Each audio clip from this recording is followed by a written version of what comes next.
hello everybody. How beautiful you are.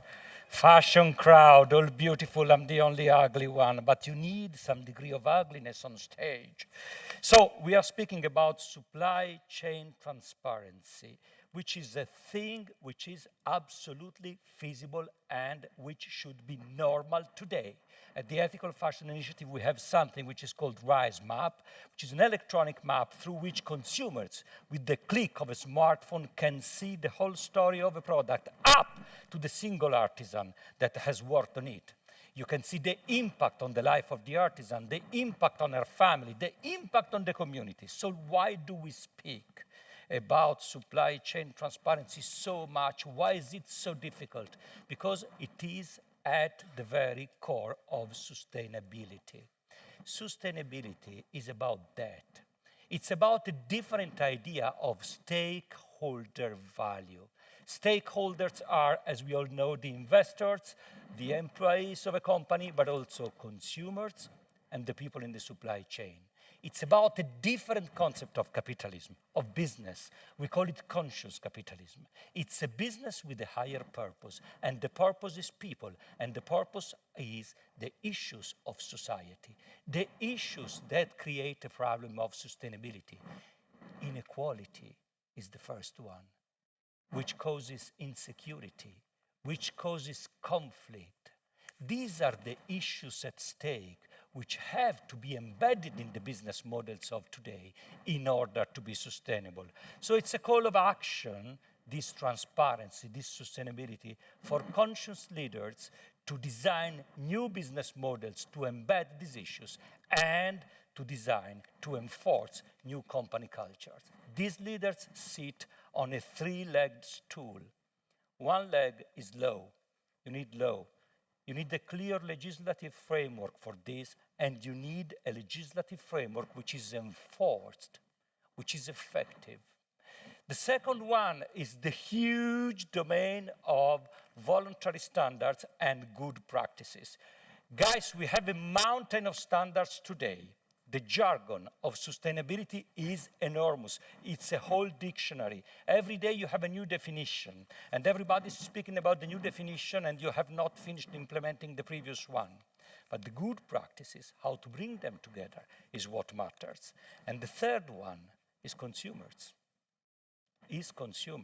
How to involve them in our business model, how to be sure that we share the same vision of sustainability, how to listen to them, because we've got to learn from them. So we have a panel today to speak about that. We have a panel of influencers, of industry stakeholders. We have a panel of leaders. So I'm inviting on stage, first of all, Baroness Lola Young, who is a member of the House of Lords. Yeah, come on, do something. Where is that? The shy audience, Lola. Lola is a Lola is a lawmaker. She's going to speak to us about the importance of law, about what's going on in the British Parliament on human rights, because law is key to implement human rights, what's going to happen on environmental regulations after the Brexit. She's going to tell us a lot. The second person I invite on stage is François Zimeray, the ambassador of France to Denmark, but I like this man for another reason, because he's been, oh, mamma mia, give me a hug.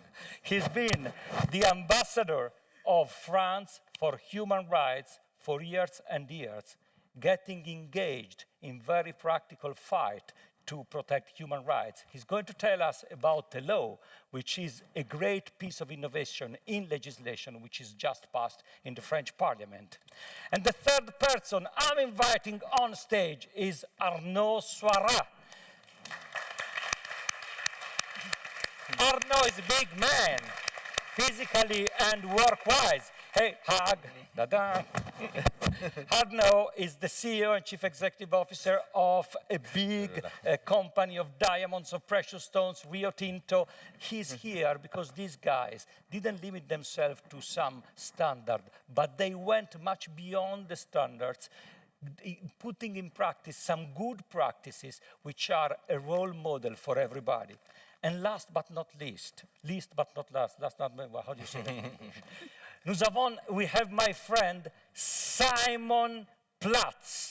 Simon Platts is the director of sourcing of ASOS. Hug. Director of sourcing of ASOS. Why is he here? Because these guys know about consumers. They know about consumers because they engage consumers on social media and their retail point. They have a dialogue with consumers, so we are going to get to learn something from this guy. Lola, Mamma mia, the stage is yours. I'm so happy to meet a Baroness here today.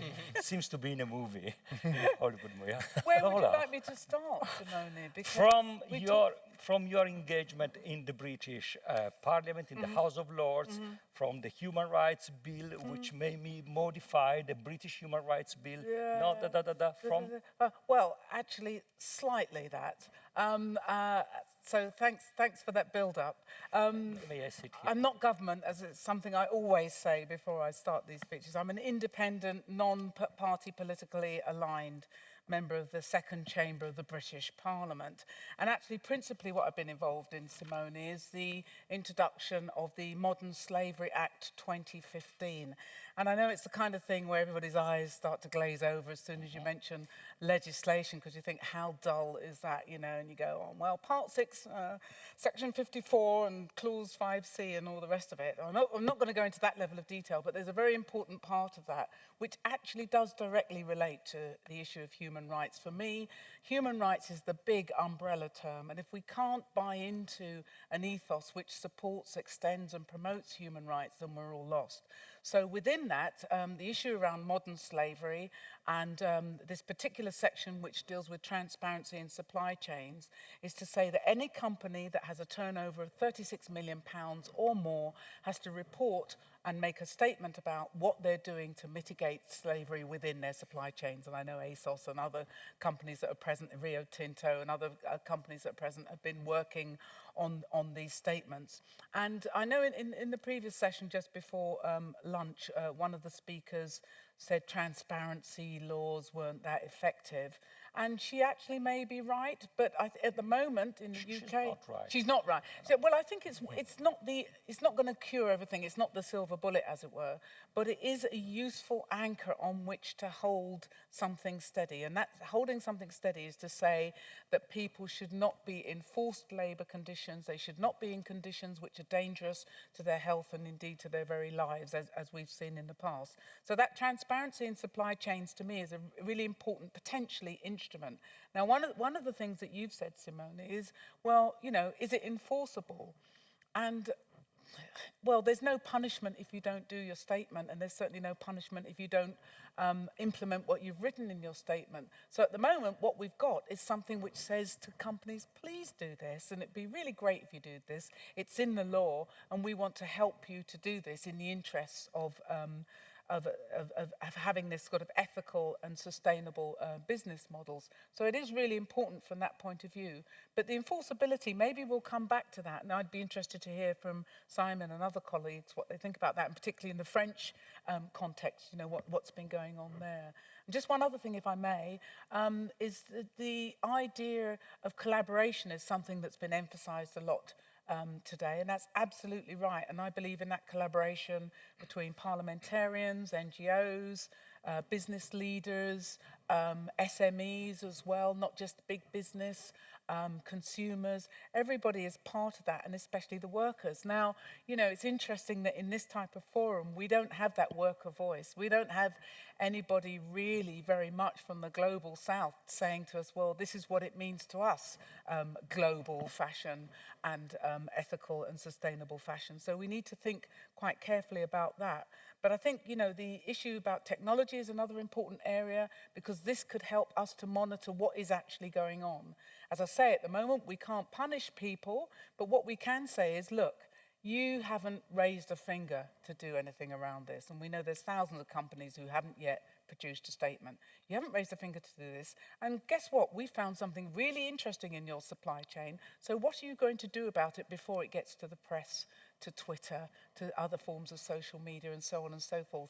And that's really where, to me, consumers can come in, as well as NGOs and journalists. So is that enough for now? It's enough. I have a lot of questions, but Yeah. we'll do that later. Okay. I wanted to ask to François maintenant. We were thinking about you cannot punish them, but in your case, in the case of France, there's a new law which just passed, which is about the responsibility for a mother company, for every company, for all the different tiers of the supply chain. And it's a big piece of innovation in legislation, and it's a big piece of innovation in Europe and worldwide. Can you tell us more about that? Yes, I will tell you about that. But when we talk about responsibility and human rights, in these rooms, it's concepts. As you said, I've been, as you, on the field, and I've been especially in Rana Plaza, for example, and I've seen the empty looks of the victims, without hands, without legs, and those who had just been amputated a few hours before.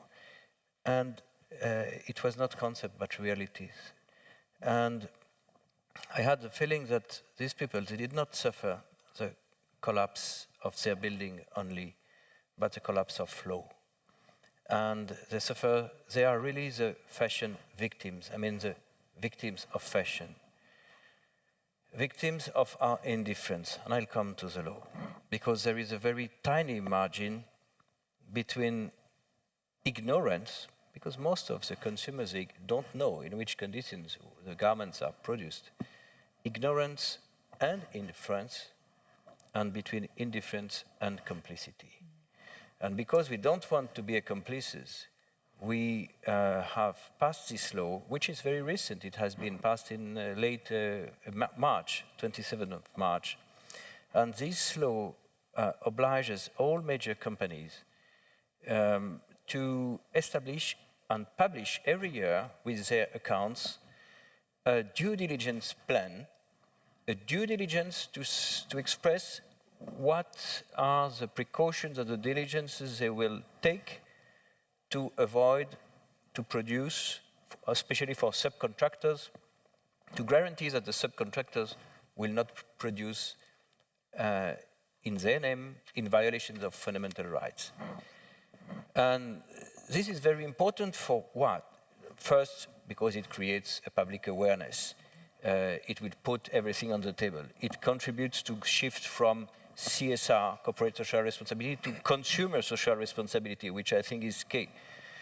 But also, it completely, here is a very legal view of, it will reverse what we call the presumption of knowledge. Mm. So far, till this moment, when you wanted to sue a company because you know in which condition it has been produced, you have to bring the evidence that the company knew. And it was very easy to say, we were not informed, this is a subcontractor of our subcontractor. But now, as the companies, they have to make this plan de vigilance, this due diligence plan, it will be presumed that they have this knowledge. Mm.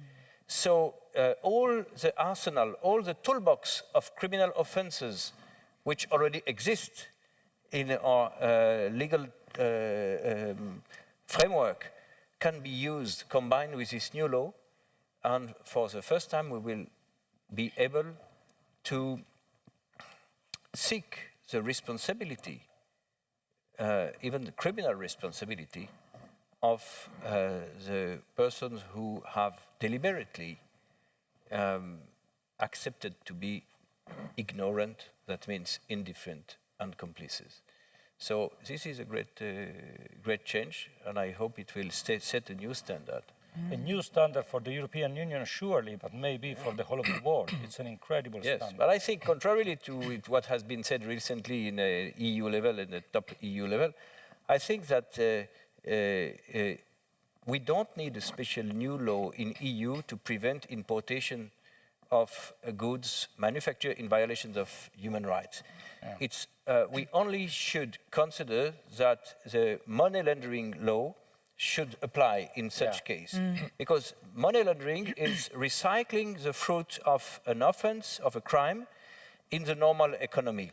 And the Supreme Court, they say, even if it's a crime here and not where it has been produced. So if you apply the money laundering legislation to import of goods, you can sue for money laundering or complicity of money laundering those who deliberately have imported such goods. And this would also create a legitimate barrier to protect also European industry. European industry as well. And Arnaud, talking about good practices and going and using the existing standards and law in such a way that you create a new framework for action and going even beyond them. Your company is an example of this. The Kimberley Process to avoid war diamonds, blood diamonds, is something which we all know, but something also with many flaws, because there are states that are not able to implement the measures of Kimberley Process because it works in a way which can be escaped, the badge, the single stone, and so on. But your company has created a framework of action on this, to be close to the communities where you mine, to be close to their rights, to do insetting. Can you tell us something about that? Because this is a piece of innovation. Absolutely, Simone, with great passion, as usual. So maybe I'll start with explaining what the Kimberley Process is about, because maybe not everyone knows about it. So yes. You were referring to conflict diamonds. So you may remember this movie, Blood Diamonds, in 2006, which really described well what happened in some countries in Africa in the late 1990s, where civil war was happening, and the rebels that were fighting against the government were using diamonds to sell the diamonds and buy some arms and weapons to be able to fight this war. So in 2000, some African diamond-producing countries got together to address these very fundamental issues of human rights. And this is when the Kimberley Process started, and it evolved reasonably quickly to the point where the United Nations in a General Assembly actually validated the approach and started at the end of 2000 this new certification of conflict-free diamonds. So when you look at consumers, it's usually of diamonds, people refer to the 4 C's. When someone wants to buy a diamond, people will look for color, clarity, cut, and carats. And actually what the Kimberley Process has done, it has added another C, which is conflict-free. And in some ways, one might say it may be the most important one, okay? It's capital C. And so then what happened is from this start, this became a standard across the whole of the industry of producing diamonds. And now there are 81 countries that have signed to the Kimberley Process, and those countries cannot export nor import diamonds, rough diamonds, without a certificate that guarantees that those diamonds are conflict-free. It's not perfect, but actually 99.8% of the worldwide production of rough diamonds is now encompassed within the Kimberley Process. So it's an incredible example of how self-regulation, in that case, has worked incredibly well in an industry to tackle a genuine issue. Now in Rio Tinto, of course, we were part of this process from the very beginning, but we consider it's good, it's necessary, but it's not sufficient. And because what we're hearing from the consumers is they want to go one step further. And the step further is transparency of the supply chain. People want to know this diamond that I'm considering buying in a piece of jewelry, where is it coming from? And has it been mined in a sustainable way? And so we've got 2 mines, 2 diamond mines in Rio Tinto. One of them is in Australia, in Western Australia, in the Kimberleys. And this is the biggest diamond mine in the world in terms of volume. And what we've put in place over the past 10 years or so is a system where we are tracking where the rough diamond is going from the time when it's mined in the Kimberleys when it's sent to our sales and sorting department in Antwerp, and then it's sold to diamanters, and the diamanters are selling it to cutters and polishers, who are selling it to the jewelers. So it's the single diamond. It's So- the single stone. Exactly. Single okay. stone. And so we are keeping track of Australian diamonds through the whole value chain, and we've got some partnership with diamanters that are buying the rough diamonds, all the way to a partnership with retail jewelers. So, for example, yesterday I went to visit a jewelry here in the main part of Copenhagen called Hartmans, and so I'm sure that many people know this place. So Hartmans is a select retailer of pink diamond coming from Argyle, and they are the only people that can sell pink diamonds in Scandinavia. And we've got this type of partnership all over the world. So really, when you look at it, it all started from a self-regulated process with the Kimberley Process, and then Rio Tinto decided to go one step further to be able to give a lot more transparency throughout the supply chain. Thank you. We'll get back to that and to your engagement at the level of communities, the communities of people who live nearby. But I would like to call Simon on stage now, because you have the experience of retail and of consumers. We think you read a lot about the young generations and this sort of mystery. What do they think about sustainability and so on? They have a very clear opinion about that. They do, And yeah. you know it. Can you tell us more? Okay.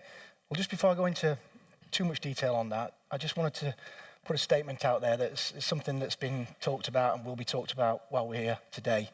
And that is that for our industry, until we have total transparency from what I call dirt to the door of everything that goes on within our products, everybody that touches it, makes it, what it's made from, we risk reputational damage, media, and we're just an untrustworthy business.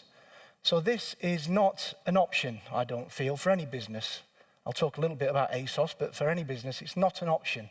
For me, this is a business, but it's also a moral imperative and something we all have to do and engage with and start to move on at pace. So that's just my piece on that. So as I say, ultimately it matters for us and for ASOS because we believe we should know all this information.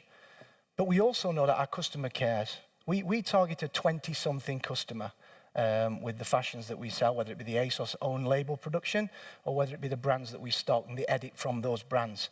And we know they care. We're very much driven by social media, and we know what our customers are talking about. We know what information they share with each other, and we also get feedback in through our CR group and also directly through to me in sourcing about what people care about and where were my clothes made and what are they made from and what are you doing around sustainability or what are you doing about visibility. So we get this feedback from our customers.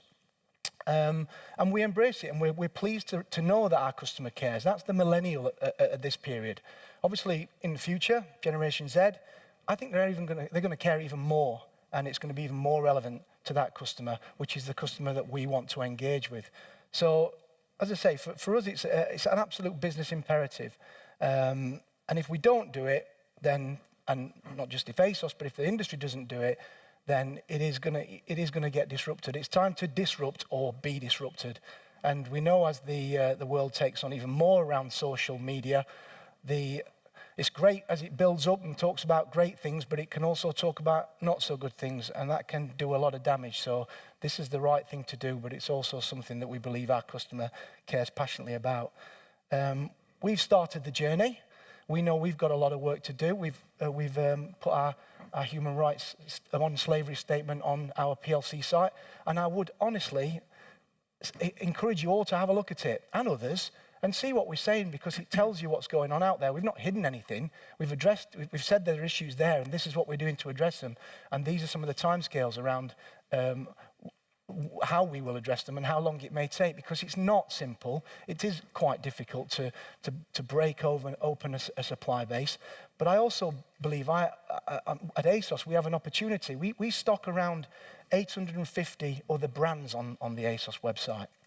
So that's 850 retailers, if you like, from Adi, Nike, to small boutique brands that we can engage with, share learnings, but also down at the levels where there are startup companies and little boutique brands that want to get their products out there. We can talk to them about what their values are, and if they're on that journey, can we share that learning with them so we can actually do a piece of education. So for me at ASOS, it's not just about the own brand, it's about that whole, we've been talking about it all morning, the collaboration piece and the sharing piece, and not seeing this as a business advantage, but actually something that the world needs. You know, the guy that invented the internet gave it to us. They didn't ask for a price on that. And this is similar. We've got to get to this place and do it quickly. So there are lots that we need to do. And again, just to sort of close my little bit, I think what we need to keep a real sight on is the future. The future's not just a place that we're going to. It's a place that we're going to create. So that's kind of where I'm coming. That's a beautiful closing. Thank you. So getting back to what you have said before and introducing people, introducing the workers in this discussion, as Lola said before, because in all these fora where we speak, you never have the voice of the workers of the supply chain. And it's something which is feasible in the world of today, because everybody in the developing world, I spent 9 months per year in between Africa, Haiti and Afghanistan, everybody has a mobile phone.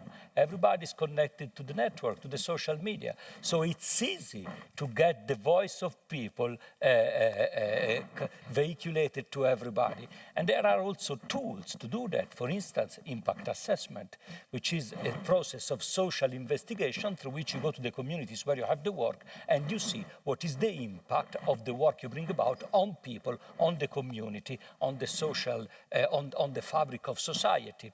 Do you think that this is something that we are going to see more in the future? It's for the whole of you, the voice of people through this platform, through social assessment. Then the other point, the other question, always for the whole of you, do you think companies should do more directly for the communities where they work, a bit of what you do, Arnaud, in setting the impact of what you do by doing projects, development projects, social projects, directly for the communities where the workers come from? And the last point is on the consumer engagement.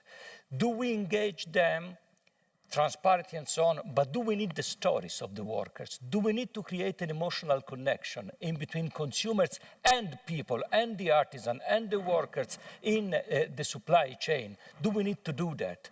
Free to answer as you want. It sounds like a PhD there. It's a PhD thing. I'm a bad.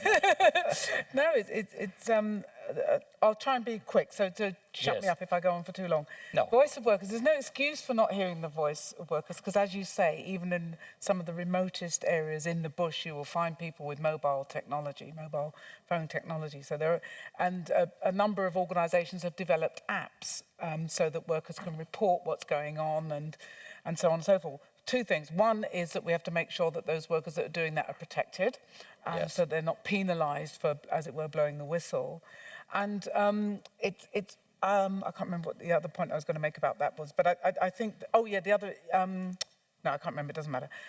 So voice of workers, apps. Oh yes, the other point was that this is why collaboration is essential, because I hear somebody's making an app over there, somebody's making an app over there. Right. You know, why can't we sort of make sure that we can maximise our energy and creativity on that? As regards community and social projects, I think they are a really good thing. I don't necessarily think it has to be the imperative for companies to do that. But if you think about it in relation to aid, when people complain about the amount of aid that is given to countries, you think, well, okay, then there are other ways of supporting those countries which have been historically underdeveloped to become developed in a different, more satisfying way than we've managed for ourselves. And maybe one of the ways of doing that is through educational projects and so on and so forth, spearheaded by companies that are, after all, they're all all extractive industries in a way, because they're all extracting from those countries some form of expertise and skills. And then with regard to consumers, I don't think the onus should be totally on them, but as Simon says, there are most people that approach me are young people who want to know what can they do, where can they shop, where can they go in order not to be complicit in some of these really horrible practices. Some of them will need an emotional connection in a way that is also, has to be evidence and sort of scientifically evidence-based, but not everybody needs that, because with a little bit of empathy and imagination, you can just imagine what that's like to be in that position and also not want to be a part of that. So I think consumers also, consuming makes it sound really passive and kind of slightly greedy. So maybe it's a form of citizenship that we're after, a sort of citizen agency, or sort of, yes, people who will kind of engage with the world around them and see the world around them, not just those people who look like them in their immediate vicinity, but around the world. If I think about what has been achieved since the adoption of the Universal Declaration of Human Rights in 1948 to now, and what remains to be achieved in the future, I see 3 stages. For decades, most of the achievements have been made by states, institutions, diplomacy. Universal Declaration of Human Rights, Conventions of Children's Rights, creation of International Criminal Court and all international jurisdictions. You've been engaged in that, by the way. I've been, yes, and I think that all this legal toolbox, international toolbox, which exists because diplomacy can play a role in human rights. When you mention SDGs, it comes from UN. If it comes from UN, it comes from diplomacy. So that's it. And so a lot has been done by states and institutions, and UNICEF and others. The second stage of the rocket is involvement of the private sector. It's CSR, it's compliance, it's what's, and we are at the middle of this stage. It's how to commit the professional industries in an improvement in terms of human rights situation. But the third stage, which remains completely unexplored, I think we start from scratch, is to involve the consumer. That's why I said we have to shift from corporate social responsibility to consumer responsibility. And we have to inform the consumers on the consequences of their purchase of a product or a service on terms of fundamental rights. If, for example, if you buy this, you know what is the carbon footprint of this bottle or this table. It's easy to measure, evaluate the carbon footprint of any good on any service on Earth.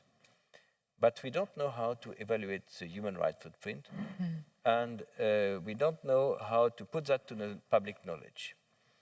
If you buy a fridge, you'll have A, B, C, D, E.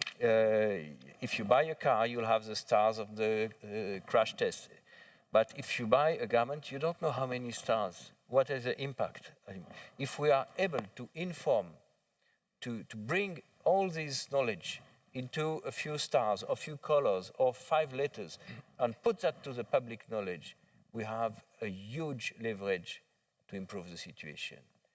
Because I do think that everything is possible due to this indifference in the so-called information society. It's a society which creates and which lives on indifference and ignorance in reality. And we have to combat that. And this point of the social footprint, I was mentioning before, the impact assessment. Today you have the tools to do social investigation and to see what is the reality in the communities where you work. The case of the Rana Plaza. The Rana Plaza had been audited 2 or 3 times, passing the audit, full marks. Then it happened what it happened. And if they had gone to the communities from where the workers came from and they had done some impact assessment, they would have noticed that people were living in a miserable way. Yes. So there was something that didn't match. So that is the point. That is exactly the point of doing this work of social investigation, to know what is the real impact, the social impact of what you do. And you can minimize this impact. And I think the community projects, like the ones that you do at Rio Tinto, have this logic. Isn't it? So can you tell us something about this? Yeah, thanks, Simone. You know, you talked about the voice of the worker, the voice of the community and the consumer. I think for any company, actually, it boils down to reputation. And, you know, Rio Tinto is the second biggest mining company in the world, so we employ around 55,000 people. Wow. And we operate in 40 different countries.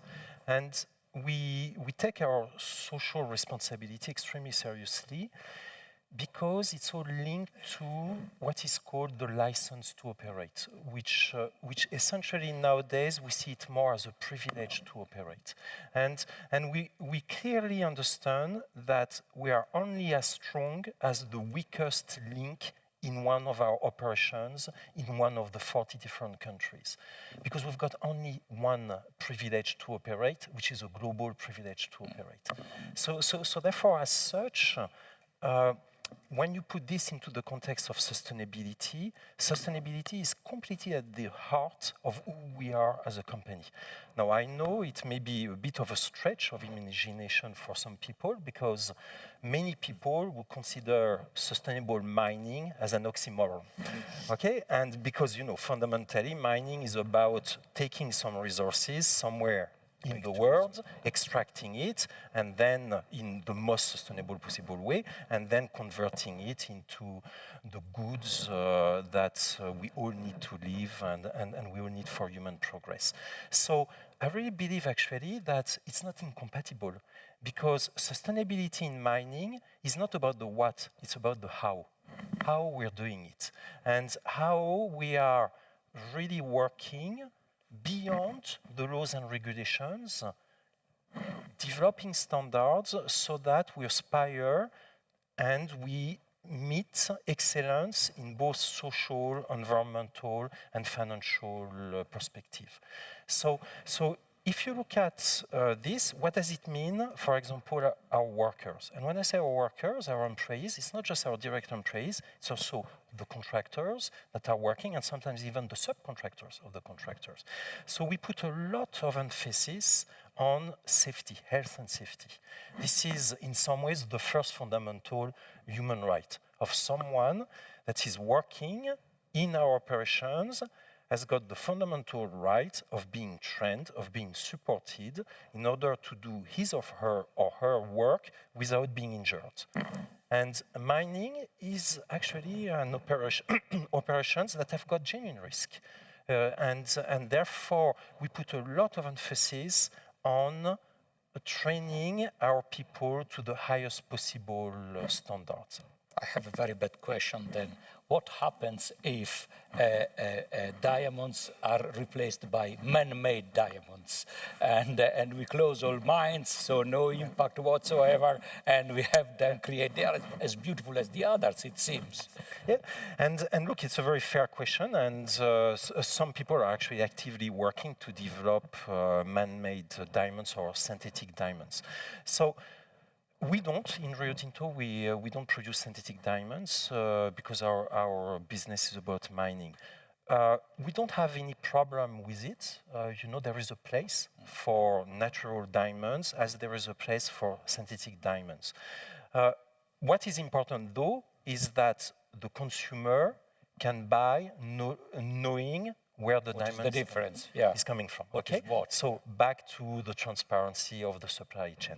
And so, you know, then indeed people have got the option of buying a diamond that has been made by Mother Nature, which is incredibly rare, that has been made sometimes 2 billion years ago, and that has got an incredible history. And on top of it, I would say it may be the ultimate product in terms of recycling because they are made forever. So therefore they've got a long life. So they've got the choice of... That's an incredible statement. Okay. That's an incredible statement. They've got the choice of a natural diamond or a man-made diamond, okay? Now, you know, as long as people know what they're buying, this is okay. Those diamonds are made in laboratories in some ways, but they don't come for free with respect to the environment, okay? It's an energy-intensive process, so one might ask the question where the energy is coming from. And also, it has a different value proposition for society. You know, when I look at, I was just a few days ago, actually, in the mine in Argyll, in Western Australia. We are employing 600 people. Now, within those 600 people, 20%, 19% exactly, are people coming from the Aboriginal communities. So we've done a lot of work to train employees from the Aboriginal community to work safely in our mines. That is creating a huge value for society. Are you also investing in these communities? I mean, in social services, in schools, in healthcare centers, because you extract a lot from there. Yes. Do you also give back? Yes, exactly. And it depends on the needs of the community. So if I look at in Australia, the needs of the Aboriginal community was really to develop some skills, be trained, be able to work in our operations, and then be able to work in other operations if they wish so. Because a mine has got a finite life. In a few years' time, the Argyll mine will come out of resources, so will shut down, and therefore we need to really set people up for success to be able to find other jobs after the end of the mine. And that is an incredible positive impact because in Australia, only 2.5% of the population is Aboriginal. So to be able actually to have 20% of your workforce, which is from the Aboriginal communities, has got a huge benefit. And then there are many other examples of what we do with the local communities, which are essentially linked to what are their main needs. And this is something we need to be careful. Personally, I fell into that trap in the past. Sometimes you feel that you know what will be good for a community, but actually no, you know, it's being incredibly presumptuous. I think what is important is to go and talk with the community, understand what they need, what are their needs, and then work together in partnership. Simon, getting back to consumers, getting back to the voice of the workers, getting back to linking these two words together. What's your take on it? Well, as I said earlier, I think the customers that we have today, and I think the consumer and customers that we'll all have tomorrow, really do care and will want to know. So I think it is really important that we are able to give them that transparency. I think the idea of having a setup that captures and controls that, like you said, rather than working in silos, but the industry coming up with something, and that's maybe something that can be picked up within this environment, within the summit and with the leaders of this summit to drive something like that through, because that would give some clarity around it, because otherwise you're going to have people saying, well, it'd be contradictory for sure, but the most important thing is that the customer, I do believe, cares. The best thing is that even the customers, and there are a lot of customers out there that consume all kinds of products and care when it's convenient today, and there's maybe another chunk of customers that don't care that much. The best thing is it's going to change anyway. So in future, people are going to buy and they're going to consume, and it will be better. But there will be an option for business to go and make sure that they are doing the right things and they're sharing that information with the customers. And hopefully there's a business case for that as well in terms of, well, it'll give them visibility and the ability to choose where they buy their product from, and that they can make a choice to buy from a retailer or anyone that's selling a good product, that they can see complete transparency about where it came from and what its impact was and who's made it. So I think you may have seen brands like Everlane Patagonia, to a point, have started that journey around transparency and visibility on who's making their products and the fibers and so on and so forth. So I think that is something that is very, very relevant to our customer today, but absolutely for the future I think is very, very important. I want to give you an example of all this we said, what we said up to now, and then I would like you to ask questions. And the example is the example of living wage. We always speak about living wage. It's the very last buzzword in the big jargon of sustainability. And we produce in Africa, I manage a project of the UN that produces fashion accessories and fashion goods for big fashion brands. Try to apply living wage. Living wage needs a clear legislative framework, because if the rights of workers are not protected, you cannot apply it. You need the minimum wage set by the law from which you start. And in many countries where we work, there is no minimum wage, and the minimum wage is so low that it is very close to the threshold of poverty. So living wage is about this. Then the second point, it's about business modeling. Because living wage is about creating a wage ladder, where you put at the bottom the poverty line, then you put the minimum wage, then you put the living wage. And to organize your business in order to have a productivity of labor that justifies that. Because this is the point of living wage, is to enable people to be productive enough to fit in a business model which is created for them to have this kind of remuneration of work.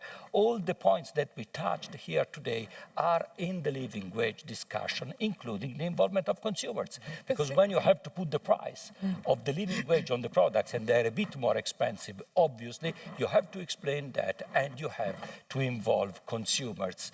I would like to get some question from you, because these guys are here for you. Don't be shy. A question here. Can I stand? Yeah. There's a gentleman here. Stay a second. Get a mic. Get a mic so that everybody can hear your powerful voice. No, thanks. Yeah. The question is for ASOS. You, of course, as you touched upon it before, sell for a lot of other brands. How do you address the transparency issues there? You said that you engage with them and use it as an opportunity to have a dialogue. An influence. Do you go further, and what do you do exactly? So we've started a program now where we are engaging, and I've put a sort of small team together where we're now engaging with the brands that we sell, not ASOS own label brands, and talking to them about their values, their ethical trade policies, their sustainability policies, and we're going through a mapping process to establish who is doing what, who's, let's call maybe an influencer, who's somebody that we need to share learnings with, and who's somebody that we're actually going to need to work and educate with. But 56-60% of our sales are driven by these third-party brands. So having that visibility, having that conversation, and then working together is absolutely critical. And we're on that journey. It is the beginning of the journey, but that is something we're very much engaged with. May I ask a follow-up question? No, you ask it later. There is no other question. Another question around. There you are. I'll keep you in the line. Don't worry. The lady there. To whom do you ask a question? To anyone on the panel who would like to answer it, actually. Thank you very much. Very engaging, very inspiring. I'm Inge. I'm with Fashion for Good. I sort of feel that there's an assumption that when we address supply chain transparency, we're talking about the social element. Is there no environmental part to it? I mean, we sort of touch upon it, but not really. The real progress is about both, right? So I'd like to hear about that. Them to answer. I agree with you. Okay. Maybe I can have a go. Yes. Thank you very much, because indeed you're perfectly right. It's part of sustainability. Okay. Let me give you an example of a mine that we've just developed 5 years ago in Mongolia. It's a copper mine, and this is in the middle of the Gobi Desert. So when we worked on looking at this project, we looked at how are we going to design the mine and the processing plant that we're going to use in Mongolia so that we make it as sustainable as possible, and with a particular focus on the impact on the environment. So As you can guess, one of the biggest challenge in the middle of the desert is access to water. So where we found the copper deposits, there were existing water sources. And we could have negotiated with the government to have a license to extract the water from known resources. However, we thought, no, because if we are to do so, it's going to be completely unsustainable, because this known source of water has been used for centuries by herders to be able to breed and sustain their cattle, and you know, part of it, as you know, it's goats for making cashmere. And so then we decided, no, actually, this is not the right thing to do. It's not because we have the right to do it that it's necessarily the right thing to do. And therefore we decided we're going to invest some money in exploration, and we're going to look for an unknown source of water. And we did find one underground, and on top of it, this water is saline, so which means that in any event, no one can use it. And so what we did is we designed in the plant the ability to treat this water, to be able to use it in the processing plant, and we designed the plant so that we maximized the ability to recycle the water, so that we used as little water as possible. So typically in the industry, because water is a scarce resource, people pay attention to it. Typically in the copper industry, on average, 56% of the water is recycled. In this plant and mine in Mongolia, we've achieved 86%. This is the highest anywhere in the world. And so that is a very good example where you can really use fundamental principles of sustainability, protection of the environment, from the very early stage when you start thinking about a project, so that ultimately we believe it creates a competitive advantage, because then we can work in harmony with our neighbors, the herders, and actually we're even contributing for them getting access to even more water. And we've got the support of the country to be able to develop an incredible asset for the country, which is going to eventually, when it's in full production, it's already in production, but we're currently investing $5 billion to go underground. Eventually, when this project comes to fruition in 4 years' time, the GDP of Mongolia is going to increase by 40%. And so therefore, what we're doing locally is going to have an impact across the whole of the country. An interesting example on sustainability and environment, I always mention social before environment for a reason. Environment is part of all the sustainability strategies already, because now we have attached a cost to the environment. If you adopt an energy saving technology, you save money. It's good for your pockets, not only for your CSR. While being good on social issues is not always good for your pockets. That's why the focus, in my opinion, is on social issues, but it's good that you touched it. You wanted to say something? You go for it. Hi, yeah. So I've been working on these issues for 20 years on both the human rights and environmental side, and helped develop Agenda 21 with the United Nations, and worked to foster transparency in supply chains in the 90s. People talk about transparency as a new idea. It's not a new idea. And so one thing that I'd like to ask the panel generically is, I'm seeing transparency, especially on the human rights and the living wage side. We're on a wheel like this. And Livia Frith's comments this morning really talked to that. How do we get out of this spinning panel and get into true transparency? Right now, even just disclosing what factories are using, letting alone what type of wages they're paying, is a huge feat. And so I'd like to present, and one second part to that is, it's easy for companies to talk about their amazing project in Mongolia, but what about across the entire company? How is your water usage? And so I think it's an easy PR stunt, and this is not a criticism, it's just, I'm challenging the audience to be a little bit critical when they hear one-off case examples, to relate that to the entire company. Thank you. You want to start? Oh, just a short comment. I think that's very appropriate, your remark, because it shows the limit of the concept of transparency in itself, in fact. We call for transparency, we are activists for transparency. This is at the very heart of our policies and our speeches. But you put the finger on the very limit. First, transparency is not enough to make a change. Changes are made by law. And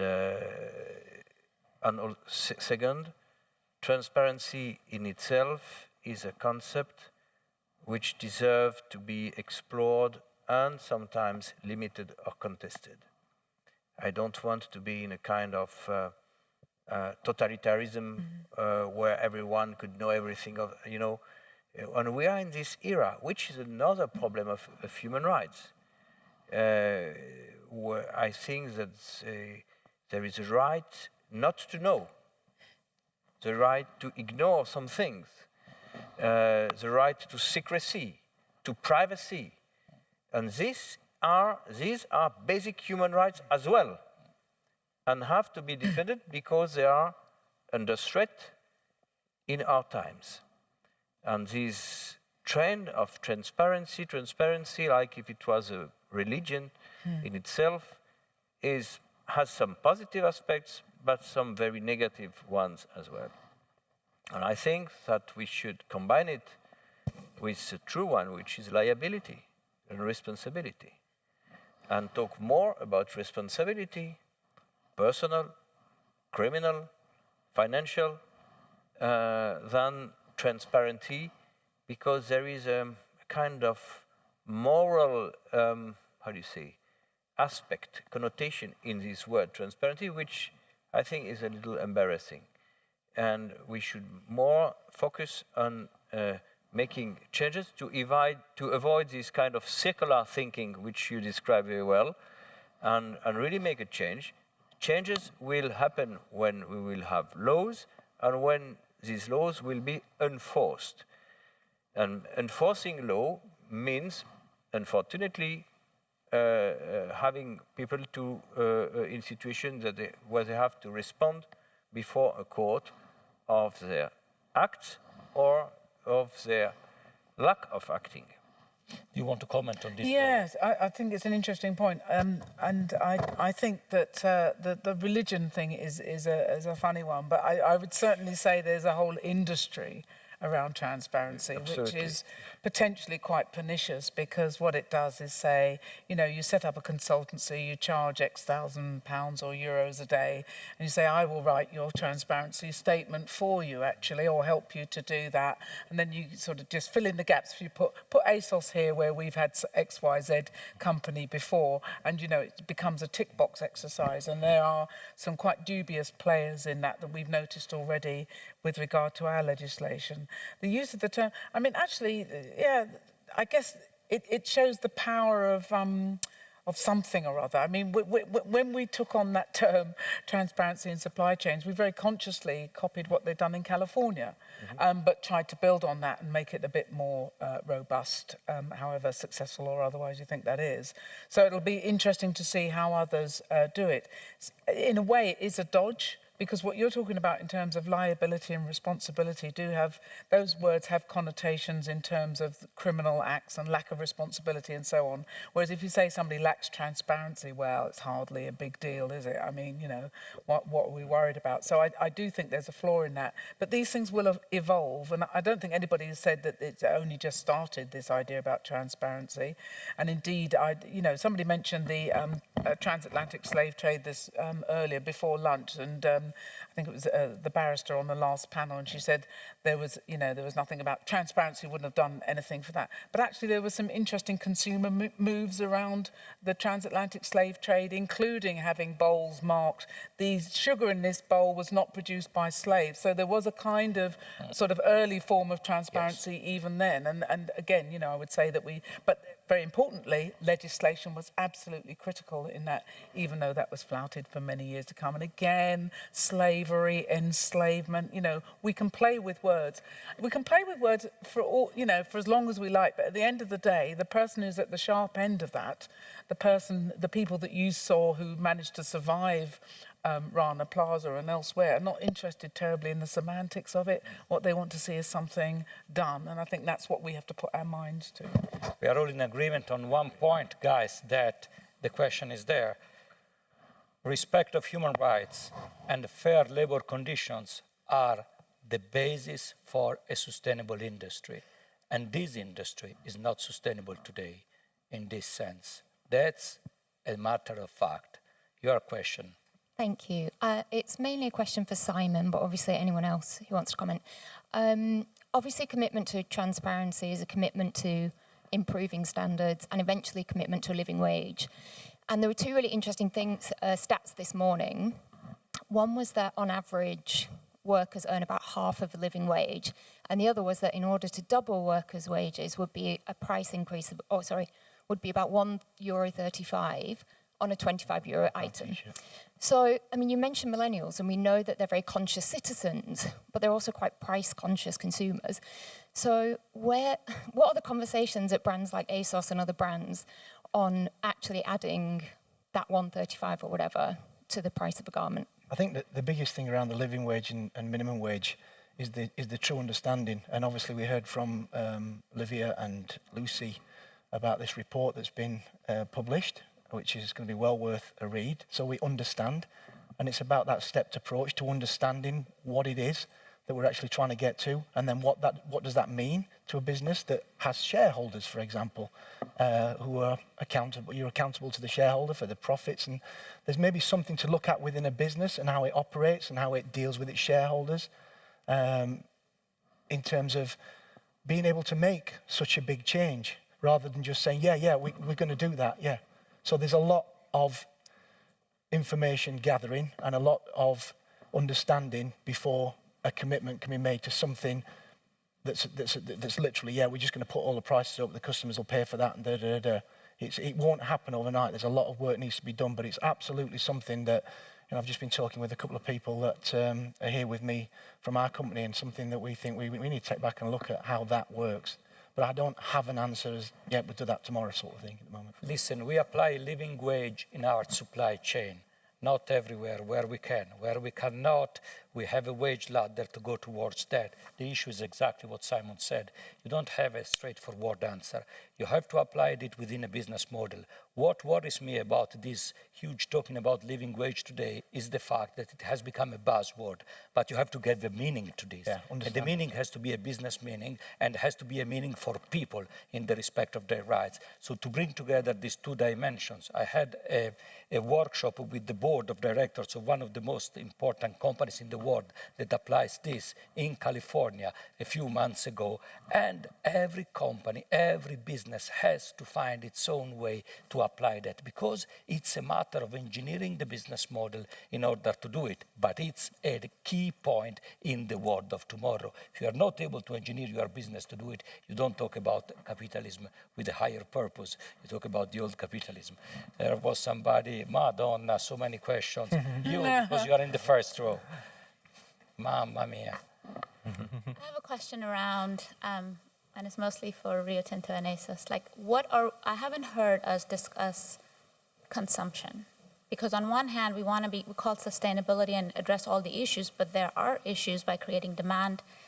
The marketing seems to be so different than what we want to do. And what are you guys doing about that? And how do you create new business models, or even doing less business, but nobody even wants to go there because obviously you have shareholders, you have dual sides. So could we talk a little bit about that?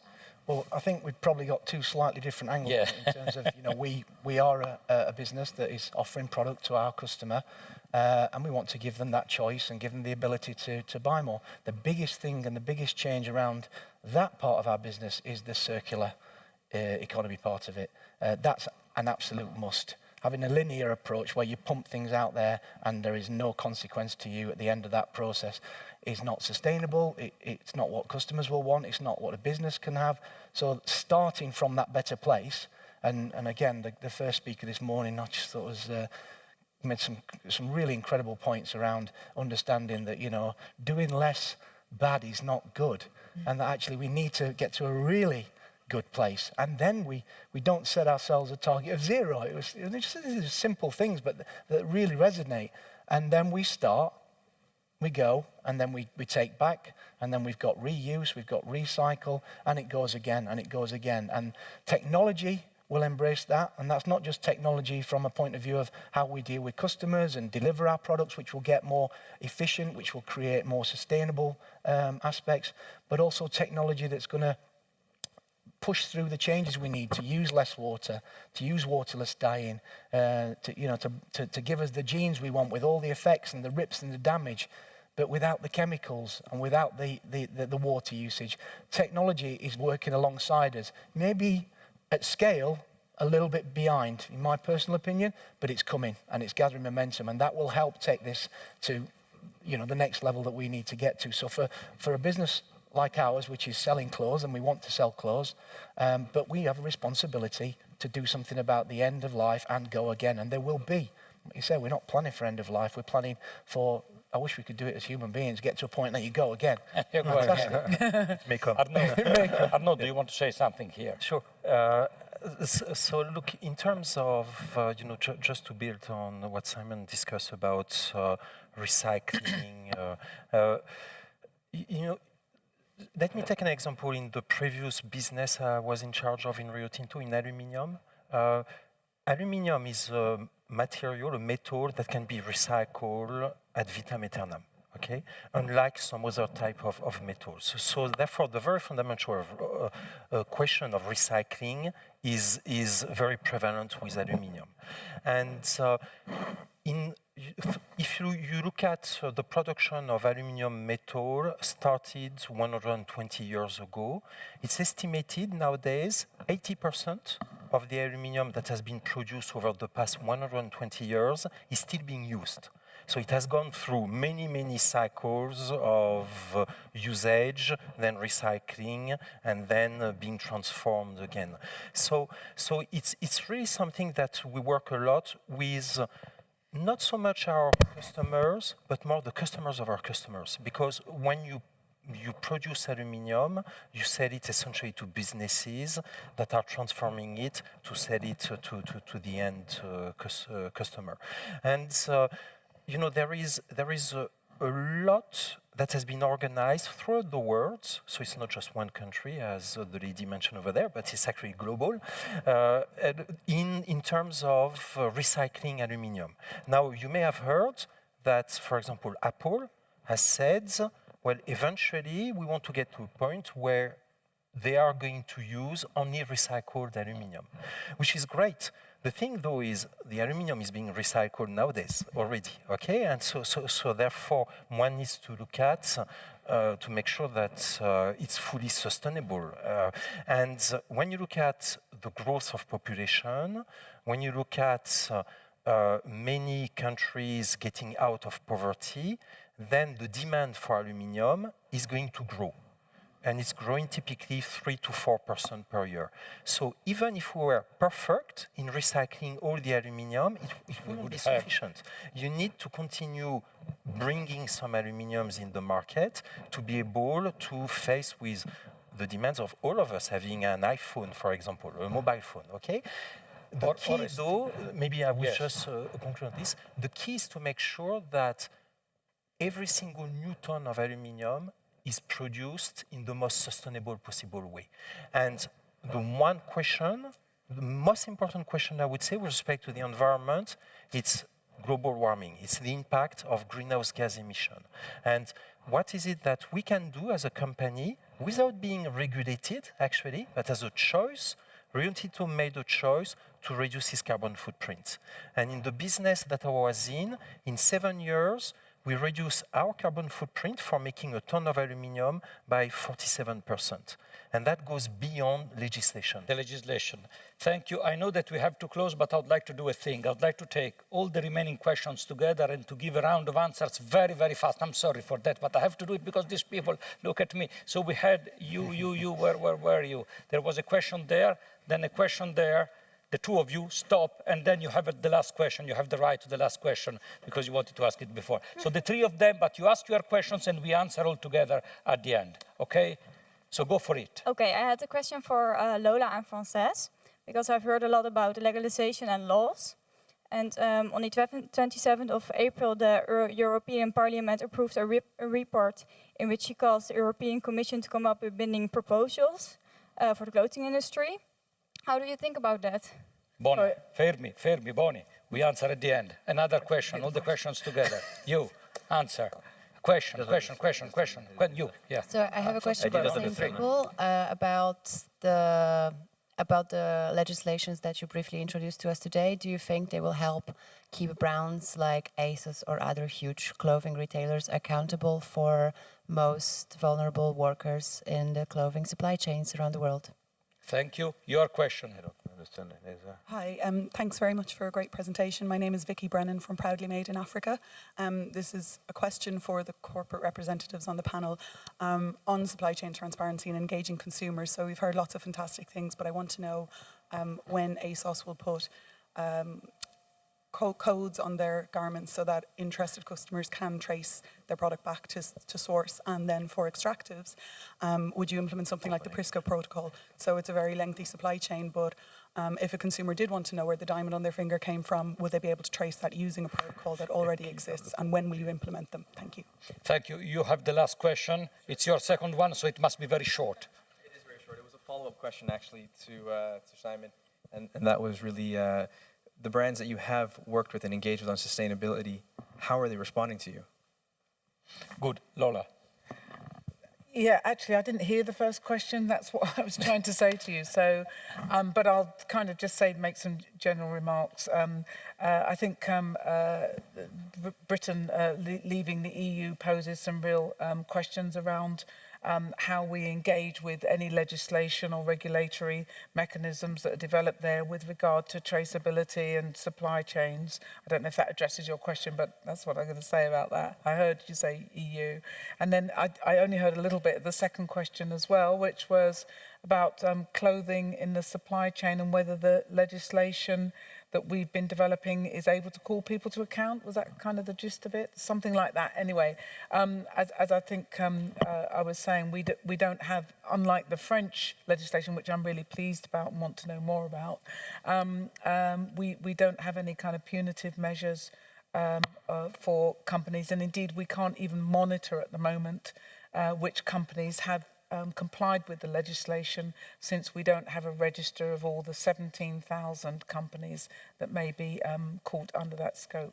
Mamma mia. François, I'm not sure that François understood all the questions. but whatever you want to say. But yes, one comment. I do think that if we agree on the idea that we should work on the consumer awareness, there is definitely a big work to be done in terms of education. People in school curriculum are not educated as consumers, and certainly not as responsible consumers. And this is for lawmakers, I think, an important, and there is a room for a major improvement if we can guarantee that the next generations of consumers will be. So we have to focus on education to prepare the new generation of consumers so that they will be more aware and responsible. During the COP21, it was very common to say, what earth will we leave to our children? But I would like to phrase it in the other way. What children will we leave to our earth? That's a very good point. Arnaud, telegraphic, because I want Simon to address that. So look, we talked a lot about the importance of regulation, the importance of law, and I strongly believe in it. However, I reckon it's the lowest common denominator. The reality is, as a big company, we have a societal responsibility to go over and beyond this. And the way I think about sustainability is I'm really trying to position our people, our business ahead of what is going to come from the legislation. So that actually in some ways we could be used as a pilot, and we're not perfect, okay? We're not perfect, but at least we are heading in the right direction where we can be used as a pilot and experiment on what it means to have higher standards. Simon. Okay, very quickly then.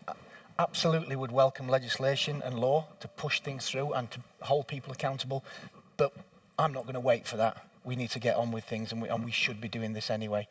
From a point of view of the visibility and putting that out to the customer, yes, it's coming. I mean, today we're a website, we're an app. What will we be in 5 years' time, 10 years' time? QR codes, I don't know if you all know what a QR code is, where you can scan that information. All that information could be there. If you want to go a little bit deeper, you can see that. Literally just working on these kind of things. So the technology and the ability and the gathering of the information, absolutely, it should be on there and it should be visible for the customer. I know we answered it, but as regards to sustainability and ethics, and both absolutely knitted together and absolutely just as important as each other.